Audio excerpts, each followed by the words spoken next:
पसमानदा विकास foundation के तत्वावधान में दिल्ली के जमीयत उलेमा ए हिंद के मदनी हॉल में कौमी तालीमी बेदारी कॉन्फ्रेंस का आयोजन किया गया।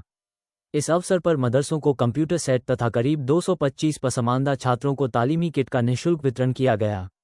कार्यक्रम का मुख्य उद्देश्य छात्रों को आधुनिक तकनीक से जोड़ते हुए मदरसों में शिक्षा मॉडर्न को लेकर मुहिम चलाना और जागरूकता फैलाना था। कार्यक्रम में जमीयत उलेमा ए हिंद के जनरल सेक्रेटरी मौलाना हकीमुद्दीन कासमी मुख्य अतिथि के रूप में विशेष रूप से मौजूद रहे। पसमानदा विकास फाउंडेशन का 7 उद्देश्य है, जिसमें से पहला उद्देश्य है शिक्षा और जागरूकता। उसी के तहत हम लोगों ने ये एक तालीमी किट और कंप्यूटर का वितरण किया है, जिसमें बताया जाता है कि मदरसों में सिर्फ धार्मिक शिक्षा होता है, ऐसा नहीं है। हमारे बच्चे धार्मिक शिक्षा के साथ साथ दुनियावी शिक्षा में भी आगे हो, देश दुनिया में नाम रोशन करे।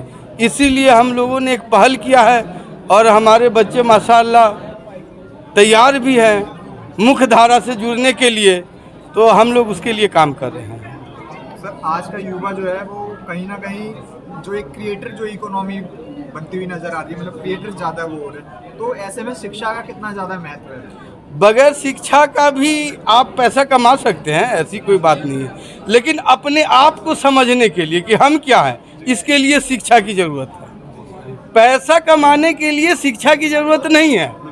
आप अनपढ़ भी हैं, पैसा कमा के ज़िंदगी गुजार सकते हैं, लेकिन अपने आप को समझने के लिए कि हम क्या हैं, हम दुनिया में किस लिए आए हैं, हमारा अखलाक कैसा हो, सामने वाले को हम क्या दे सकते हैं, ये समझने के लिए शिक्षा का महत्व है, जिसमें धार्मिक शिक्षा भी जरूरी है और आधुनिक शिक्षा भी जरूरी है। पसमानदा विकास फाउंडेशन के द्वारा क्या कुछ संदेश देना चाहेंगे? संदेश देना चाहेंगे हम अपने कम्युनिटी के लोगों से, खास करके अपने मदरसा के से जुड़े हुए उलमाओं और बच्चों से, कि आप भी हिंदी, इंग्लिश, मैथ पढ़ें, थोड़ा सा ही पढ़ें, ज़रूरी नहीं है इंजीनियर बनने के लिए पढ़ें, IAS बनने के लिए पढ़ें।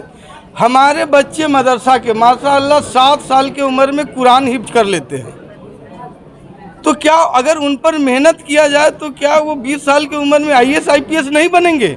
यही हमारी पहल है कि हम अपने बच्चों को भी मुख्यधारा से जोड़ें, कि वो आम जिंदगी में इतना माल कमाए कि उसे माल की ज़रूरत ना हो, खूब कमाए, खूब पहने, खूब खेले, तो वो पैसा भी कमाए। इसके लिए आधुनिक शिक्षा की भी ज़रूरत है।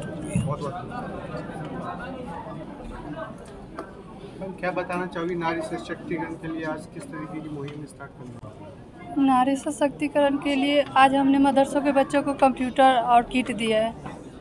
तो हम लड़कों पे तो ध्यान दे देते हैं, पर कहीं ना कहीं लड़की पीछे रह जाती है, और वो कारण है हमारे समाज का कुछ लोगों का सोच है कि लड़की कुछ नहीं कर सकती है। हम अपने माँ बहन बेटियों को जब हॉस्पिटल ले जाते हैं, स्पेशली वहाँ लेडी डॉक्टर को ढूंढते हैं, क्योंकि हम जेंट्स से नहीं चेकअप करवा सकते।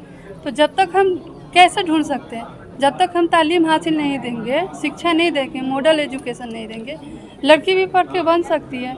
हम देंगे नहीं तो बनेगी कैसे? अगर हम देंगे नहीं तो फिर हमें ढूंढने का भी कोई अधिकार नहीं है।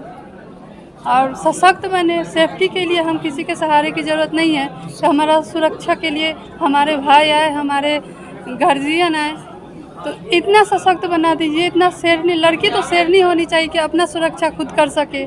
हर हैवान बहुत सारे अभी घटना हो रहा है, उसमें अपना सुरक्षा खुद कर सकती है, किसी के सहारे की ज़रूरत नहीं है। इज्जत में रह के, दायरे में, पर्दे में रह के लड़की भी कर सकती है। बस यही कहना चाहिए।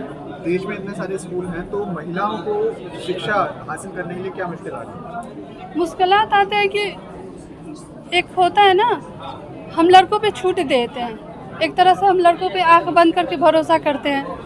लड़के कुछ भी करते हैं तो उसमें हम दूसरे लड़कों को हम नहीं रोक सकते हैं। कोई नहीं, लड़का है, अगर लड़की कुछ होता है, एक लड़की पे कुछ गलत होता है तो हम सारे लड़कियों को बोलते घर से मत निकलो, ये काम मत करो, हमारी लड़की खतरे में। तो हम अपने लड़की को वैसा भरोसा तो करें, एक बार उतना शेरनी बना जाए कहीं। लड़का जो सुरक्षित है, लड़का कहीं भी जा सकती है, लड़की पे भी भरोसा करो, लड़की भी कहीं जा सकती है। अपना हिम्मत हमेशा, किसी का ये नहीं होता है भरोसे, अपना हिम्मत ही एंड टाइम पे काम आता है।